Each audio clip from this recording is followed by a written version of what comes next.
한 해를 시작하면서 거룩에 대해서 말씀을 나누고자 합니다. 창세기 1장 26절부터 28절에 보면은 하나님께서 사람을 창조하십니다. 창조를 어떻게 하셨는가에 대해서 또 왜 사람을 창조하셨는지에 대해서 말씀을 해주고 있습니다.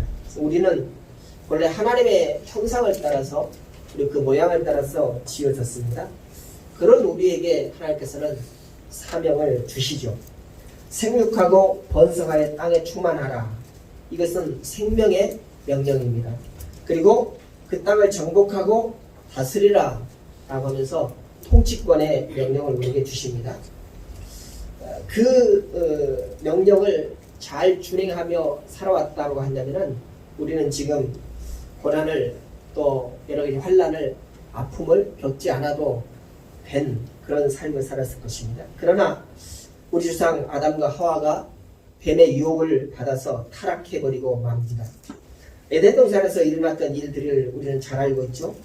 뱀이 하와에게 다가와서 유혹을 합니다.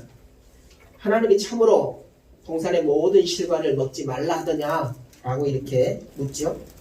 여자는 동산 나무의 모든 실과는 먹되 중앙에 있는 실과는 먹지 말라 라고 이렇게 하나님께서 말씀하셨는데 그것에 대해서 조금 왜곡을 해서 뱀에게 말하죠. 하나님은 먹으면 정령 죽으리라 라고 이렇게 말씀하셨습니다. 그런데 하와는 뱀에게 내가 먹으면 죽을까 하노라 라고 이렇게 약간 순화를 시켜서 말합니다. 그러니까 죽을 수도 있고 죽지 않을 수도 있다 라고 이렇게 말하죠. 하나님께서는 정령 죽으리라 반드시 죽겠다라고 이렇게 말씀하셨는데 하와는 그것을 약간 변형을 시켜서 뱀에게 말합니다. 그럴 때 뱀은 거기에 틈이 있다라고 하는 것을 발견하죠. 이런 허점을 발견하고 허점을 침투를 해서 이 여자를 함락을 시키는 것입니다. 그래서 결단코 죽지 않으리라. 그 열매를 먹지 못하게 하신 것은 바로 그 열매를 먹으면 너희가 눈이 밝아져서 선과 악을 분별할 줄 아는 그런 일들이 발생이 되니까 먹지 못하게 하셨다라고 이렇게 얘기합니다. 그 말에 대해서 하와는 그 나무를 바라보니까 참으로 아름답고 또 과실을 보니까 먹음직도 하고 보암직도 하더라 라고 이렇게 마음이 동요가 생깁니다. 그러니까 이 뱀을 만나기 전에는 하와, 아담 이 두 사람은 절대로 그 과실을 보면서 이런 마음이 들지 않았어요. 그 과실들이 욕심이 난다거나 탐욕이 생긴다거나 그런 일이 전혀 없었는데 오늘 뱀의 말을 듣고 보니까 오늘 정말로 아름다워 보이고 또 먹음직스럽게 보여지고 그렇다는 것이죠. 이것이 바로 오늘 우리의 마음속에도 분명히 있어요. 하나님께서는 우리에게 하지 말라라고 이렇게 금한 것들이 여러 가지가 있죠. 그런데 그것들이 사탄의 우리에게 그것들을 좋게 이렇게 순화를 시켜가지고 해도 된다라고 이렇게 말을 하고 있는 것을 우리는 늘 듣게 되는 것이죠. 그래서 그런 유혹에 대해서 넘어가기 쉬운 것이 바로 연약한 우리 인생이다라고 이렇게 볼 수가 있는 것입니다. 그래서 그 타락으로 인하여서 하나님께서 주신 생명과 통치권을 상실하고 말았습니다. 하나님의 형상을 상실하고 영적인 죽음에 이르고 만 것이죠.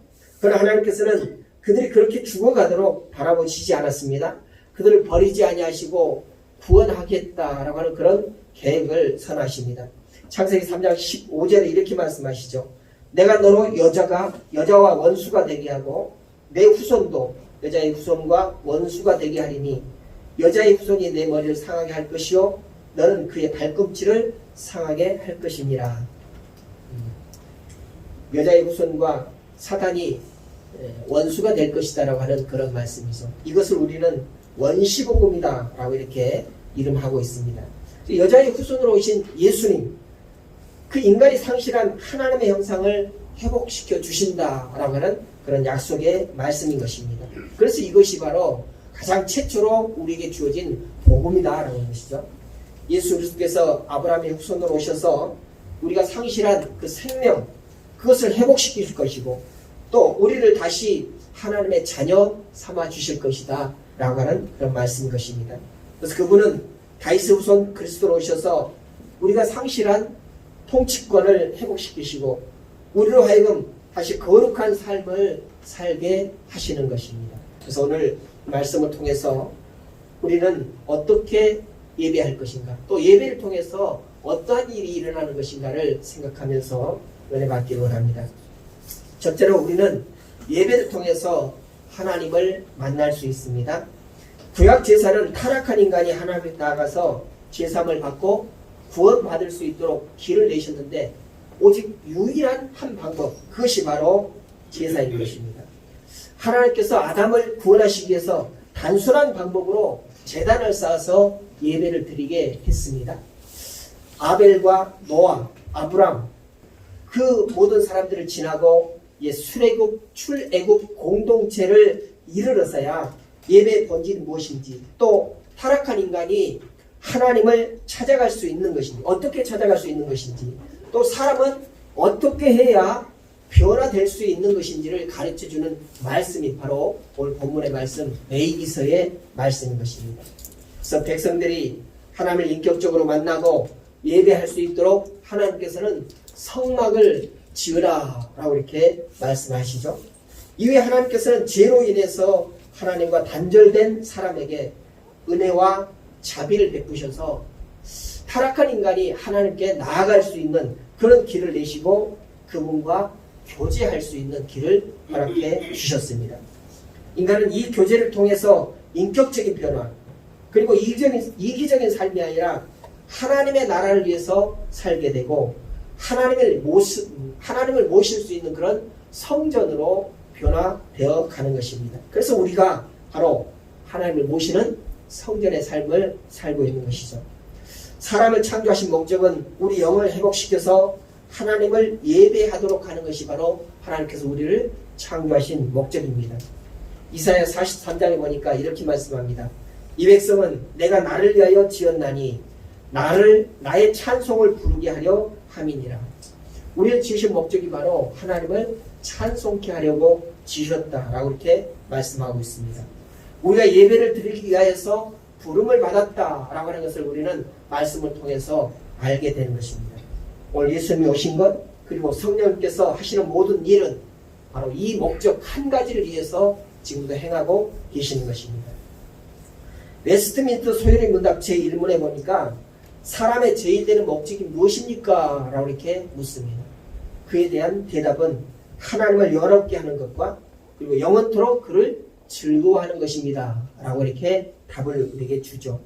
우리는 예배를 통해서 하나님을 만나고 은혜와 성령의 능력을 경험하게 되는 것입니다. 예배를 통해서 우리는 연약하지만 그 가운데서 힘을 얻고 또 그 은혜로 삶에서 소금과 빛의 삶을 살아갈 수 있게 되는 것입니다. 그래서 세상에서 소금과 빛의 역할을 감당하는 성도들을 통해서 이웃이 변하게 되고 또 가정이 변화되고 직장이 변화되고 사회가 변화되어서 우리가 있는 그곳이 바로 하나님의 통치가 있어지는 하나님의 나라가 되는 것입니다. 타락한 세상에 하나님의 주되심이 드러나고 하나님의 이름을 높임을 받게 되면 우리는 그곳을 하나님의 나라다라고 이렇게 얘기할 수 있는 것이죠. 이것이 바로 복음의 능력이고 복음의 비밀인 것입니다. 오늘 레위기 말씀은 구원받은 자들에게 주시는 거룩한 예배에 대한 지침서입니다. 예배 드릴 때 이렇게 드리라라고 하는 그 지침서라는 것이죠. 그래서 말씀이 가르치는 거룩한 예배를 드리는 사람은 인격이 변화되어서 거룩한 삶을 살아갈 수가 있게 되는 것입니다. 우리는 죄로 인하여서 거룩성을 잃어버렸어요. 그러나 하나님께서는 나 자신이 거룩하다라고 이렇게 말씀하시면서 너희도 그러므로 거룩하라 라고 이렇게 말씀을 하십니다. 원래 하나님께서는 하나님만 가지고 계신 그런 품성이 바로 거룩이거든요. 그런데 우리를 지으시면서 우리에게도 완전하지는 못하지만 거룩성을 지낼 수 있는 그런 존재로 우리를 만드셨다라고 하십니다. 그래서 인간이 구원받아 믿음을 얻는 유일한 방법은 바로 십자가의 대속이라고 하는 그런 은혜인 것입니다. 예수 그리스도께서 피 흘리신 대속의 사건만이 우리가 지었던 그 죄 문제를 해결할 수 있는 유일한 방법이고 길인 것입니다. 이것을 우리 삶에 적용하는 방법이 바로 제사이고 예배다라고 하시죠. 그래서 하나님 앞에 우리가 다시 나아갈 수 있는 방법은 예배 외에는 다른 방법이 없다는 것을 우리는 분명하게 알아야 할 것입니다. 그러므로 우리는 하나님께만 예배드리고 하나님의 자녀로 살아가야 하는 것입니다. 하나님께서는 우리도 하나님에 따라서 거룩할 것을 요청하십니다. 내가 거룩하니 너희도 거룩하라 라고 하는 이 말씀이 바로 이 요청인 것이죠. 하나님은 거룩하신 분이십니다.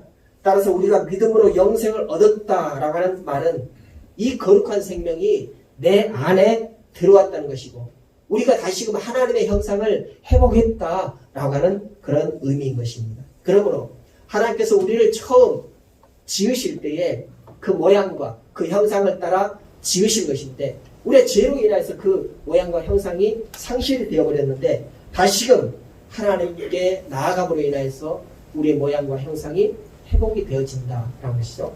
그 길은 오직 하나님 앞에 예배 드리는 길밖에는 없다는 것입니다. 그렇다면 우리가 거룩한 예배를 드려야 할 텐데 예배를 드리는 정신이 5가지가 있습니다. 어떤 정신을 가지고 우리가 예배해야 할 것인가? 첫째로 번제의 정신을 가지고 예배해야 합니다. 번제는 머리와 다리, 내장 모든 제물의 모든 부분들을 하나님께 드리는 제사입니다. 그 하나도 빠짐없이 하나님께 드리는 제사가 바로 번제입니다. 머리를 드린다라고 하는 것은 내 생각과 지성을 주님께 드린다라고 하는 그런 의미인 것입니다. 그래서 우리는 이곳에 예배하러 나왔는데 몸은 와 있지만 생각이 다른 곳에 있고 내 뜻이 다른 곳에 있다면 그것은 예배하는 것이 아니다라는 것이죠. 그래서 우리는 내 생각과 지성을 온전하게 주님께 드리는 예배가 되어야 할 것입니다. 또 기름을 드린다는 것은 가장 기름지고 부요한 부분을 하나님 것으로 돌리는 것이 바로 이것입니다. 또한 내장을 드린다는 것은 내 내면의 생각과 느낌 그리고 모든 묵상을 주님께 드린다는 그런 의미인 것입니다. 그래서 예수님께서 나를 위해서 제물이 되셨던 것처럼 이제는 나를 주님께 드리고 다른 사람의 영혼을 살리기 위한 그런 섬김이 우리의 삶이 되어야 할 것입니다. 우리가 예수님처럼 속죄의 제물이 될 수는 없습니다. 내가 아무리 죽는다 해도 다른 사람을 위해서 제물이 될 수는 없다는 것입니다. 그렇지만 대속 제물이신 그리스도를 필요로 하는 사람들에게 나의 수고와 희생을 통해서 예수님께서 우리의 제속하신 그런 구세주다라고 하는 그런 복음의 말씀을 전할 수는 있는 것입니다. 또 우리를 구속하신 주님의 동력자가 되어서 주님께서 교회를 위해서 허락하신 그리스도의 남은 고난을 우리가 동참할 수는 있는 것이죠. 이것이 바로 헌신으로 기쁨으로 섬김으로 희생으로 드리는 그런 예배인 것입니다. 하나님께서는 내게 전부를 주셨습니다. 그래서 나의 전부를 또한 요구하십니다. 자신을 온전하게 주신 그리스도를 따라서 우리도 전부를 드릴 수 있어야 한다는 것이죠. 이것이 바로 예배의 가장 기본이 되는 정신입니다. 두 번째는 소재의 정신으로 예배해야 합니다. 정성과 수고로 얻은 것을 가장 좋은 것을 드리는 예배가 바로 소재입니다. 소재는 히브리어로 민하라고 합니다. 이 의미는 선물, 예물 또는 진상물이다라고 하는 그런 의미를 가지고 있습니다. 따라서 소재는 최고의 것 그리고 최상의 것으로 올려드리는 예배다라고 이렇게 이해할 수가 있는 것이죠. 이것은 바로 우리가 잘 알고 있듯이 마음을 다하고 뜻을 다하고 힘을 다해서 전심을 다해서 드리는 예배 이것이 바로 소재의 예배다라는 것입니다. 소재는 동물로 드리는 그런 다른 제사와는 달리 곡식으로 드리는 제사이기 때문에 제사 전에 세심한 준비가 필요합니다. 곡식 나달 그대로 드리는 제사가 소재가 아닙니다. 곡식을 오랜 동안 충분히 건조해야 합니다. 그리고 건조신 곡물을 고운 가루로 갈아야 합니다.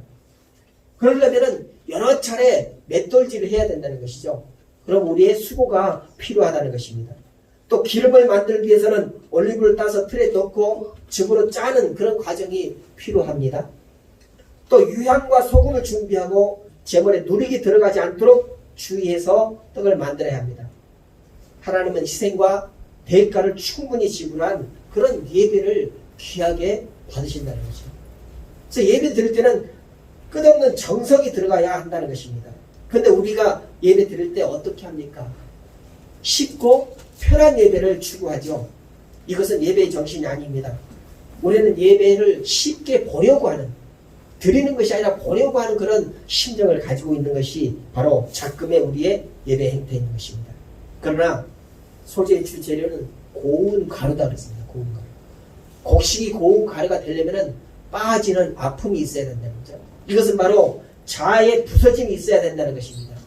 부서지기 위해서는 아픔이 있어야 되고 고난이 있어야 된다는 것입니다.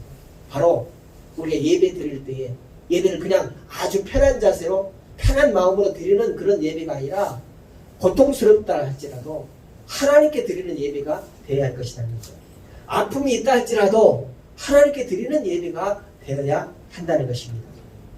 하나님께서 야곱과 요셉 그리고 모세와 바울에게 왜 그렇도록 큰 고난을 허락하셨을까요?